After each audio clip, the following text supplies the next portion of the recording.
Olá pessoal, nessa videoaula vamos começar a falar um pouco de pontos isolados e pontos de acumulação de um conjunto.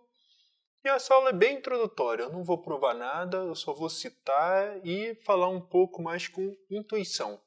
Podemos até dizer que essa aula nem parece uma aula de análise, não é o objetivo dessa aula, é só uma introdução mesmo. Então vamos começar a aula, que é o seguinte, pontos isolados, pontos de acumulação. Nós temos essa classe de conjuntos, ou seja, dado um x, nós temos o fecho de x, e um elemento está no fecho de x se para todo epsilon maior que zero, a menos epsilon, a mais epsilon, interseção x é diferente de vazio. A questão agora, essencialmente, é o que eu vou, vamos dizer, decompor esses elementos em A em duas classes disjuntas de conjuntos. Uma, ou A é um ponto isolado de x, ou A é um ponto de acumulação de x. Tá? O que quer dizer esses dois?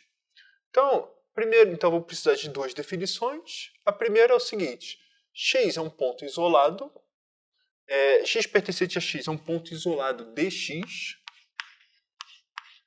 se existe um r maior que zero, tal que x menos r, x mais r, interseção x é exatamente esse elemento. Ou seja, o que eu estou dizendo para vocês é o seguinte, eu pego um elemento x, que está em x, e o que eu estou fazendo é pegar um intervalozinho em que não tem mais ninguém nesse conjunto x além desse ponto central aqui. E ao outro lado, que no fundo é o oposto do que é ponto isolado, é o que a gente chama de ponto de acumulação. O que é um ponto de acumulação? Primeiro, ponto isolado, o elemento está em x. Ponto de acumulação não está necessariamente em x. E o que não é? E o que quer dizer ponto de acumulação? É quando a gente olha no intervalo e está concentrado de pontos, por exemplo, de elementos. Então, para todo epsilon maior que zero, existe x, tal que x é diferente de A e x ainda está nesse intervalo. Ou seja, o que eu estou dizendo é que o centro desse intervalo aqui não é o único, ou não é o que vai me garantir que está no ponto de aderência. Tá? Tem outros pontos fora dela. Então, quer dizer o seguinte, se eu estou pegando para todo epsilon, vou chamar agora isso aqui de A, eu estou colocando um elemento aqui x. Tá? Um ponto de aderência. A questão é que, como o epsilon é arbitrário, eu posso fazer um outro epsilon um pouquinho menor, e ainda vai existir outro ponto. E assim sucessivamente. O que eu estou dizendo é que o que acontece no fundo para um ponto de acumulação é como se eu tivesse uma acumulação. Os pontos estão ficando mais próximos, tão próximos quanto se queira, desse ponto final aqui. Essa é a ideia, ou seja, está acumulando no lugar. Bom, vamos fazer alguns exemplos rapidamente só para entender, ter um pouco de visão geométrica. A primeira é o seguinte, x eu pego um elemento de AB. O que eu estou querendo dizer para vocês é que x não possui pontos isolados, eu acho que é razoavelmente claro, intuitivamente. A, B.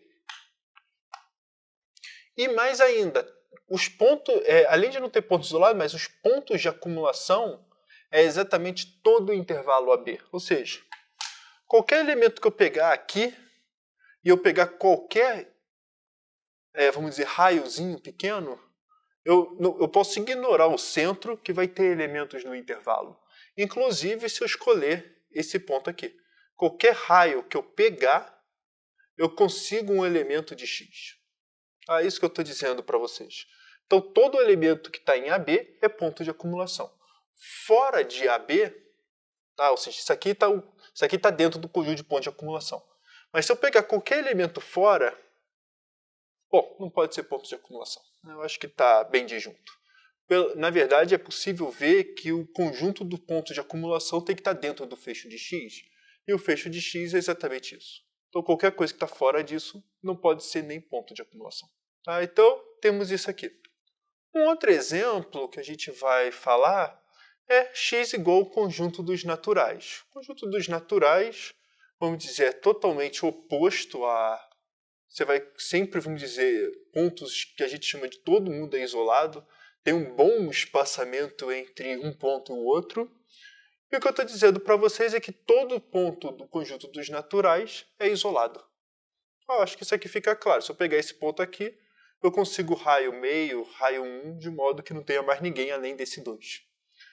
E além disso, X não possui pontos de acumulação.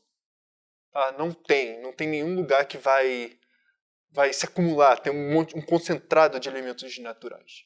Só para a gente entender o que está fazendo, vamos pegar mais um exemplo, agora um pouco diferente dos naturais, esse conjunto aqui que a gente sempre fala, né? Então o que eu estou dizendo para vocês é que todos, isso que dá muitas vezes um piripaque na cabeça do estudante pela primeira vez, todos os pontos de X são isolados. Todos os elementos dele. Tá? E o zero é um único ponto de acumulação.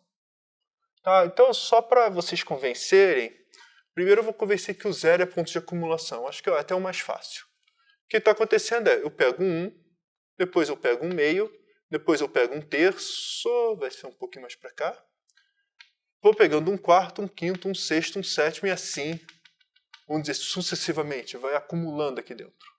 Tá? Ou seja, qualquer intervalo que eu pegar, vai existir elementos do 1 sobre n. Tá? Então, zero é ponto de acumulação. Um outro, agora, para provar que cada elemento aqui não é ponto isolado, bom, um 1 é ponto isolado, porque eu pego o raio meio. Um meio também é ponto isolado, eu pego um pontinho assim. Um terço também é ponto isolado. E você vai olhando um por um. O que vocês podem provar é que 1 sobre n é ponto isolado de x,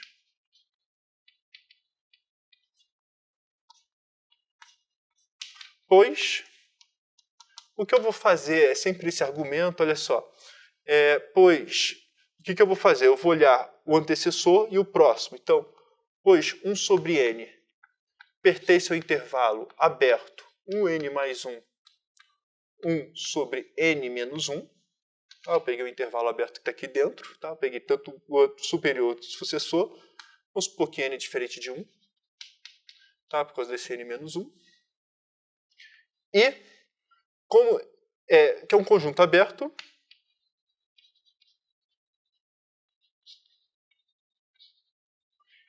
e com isso o que eu provo é que se isso aqui é um intervalo aberto, existe R maior que zero, ou seja, 1 sobre n está no interior, tal que 1 sobre n menos R, 1 sobre n mais R esteja contido em 1 sobre n mais 1, 1 sobre n menos 1.